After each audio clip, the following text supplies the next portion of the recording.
میرے عزیزو، ہمارے پاس آج آپ کو دینے کے لیے بہت کچھ ہے، اور میرے دل میں ایک خوبصورت پیغام ہے۔ امثال 16:16 میں حکمت کا حصول سونے سے بہت بہتر ہے، اور فہم کا حصول چاندی سے بہت پسندیدہ ہے۔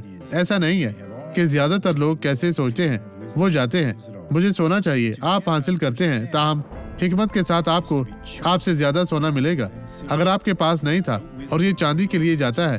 اسی طرح اگر آپ ایسا کریں گے جیسا کہ خدا آپ کو بتاتا ہے تو آپ بابرکت ہوں گے۔ خداوند آپ کو برکت دے اور اپنے جلال کے لیے استعمال کرے۔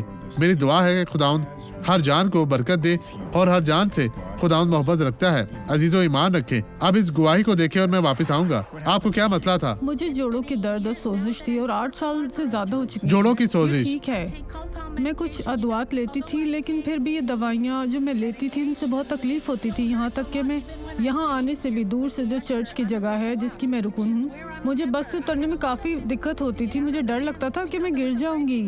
آپ کیسے چلتی تھی؟ مجھے دکھائیں۔ پاسٹر، میں بہت زیادہ لنگڑا کر چلتی تھی، اور ہر وقت جب میں چلتی تھی ہڈیوں کی آواز سن سکتی تھی۔ آپ معمول سے چلیں۔ لوگوں اس کی طرف دیکھیں۔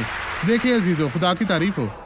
اب میں آپ کے ساتھ دعا کرنا چاہتا ہوں۔ باپ، میں ان لوگوں کے لیے دعا کرتا ہوں جو میرے ساتھ دعا میں شامل ہے، اور اب وہ کہتے ہیں خدا، میں نے سونے اور چاندی کی تلاش میں اپنا وقت گزارا ہے، اور میں کچھ نہیں چاہتا، میں تجھے چاہتا ہوں۔ خداوند، وہ آپ کو اپنی زندگی میں چاہتے ہیں۔ خداوند، تو ان تمام لوگوں کو برکت دے، انہیں عقل، دانائی، حکمت، دانش مندی عطا کر، تاکہ وہ تجھ میں زندگی گزار سکے۔ یسوع ناصری کے نام میں میں دعا کرتا ہوں۔ تیرا بہت شکریہ خداوند، اور آمین۔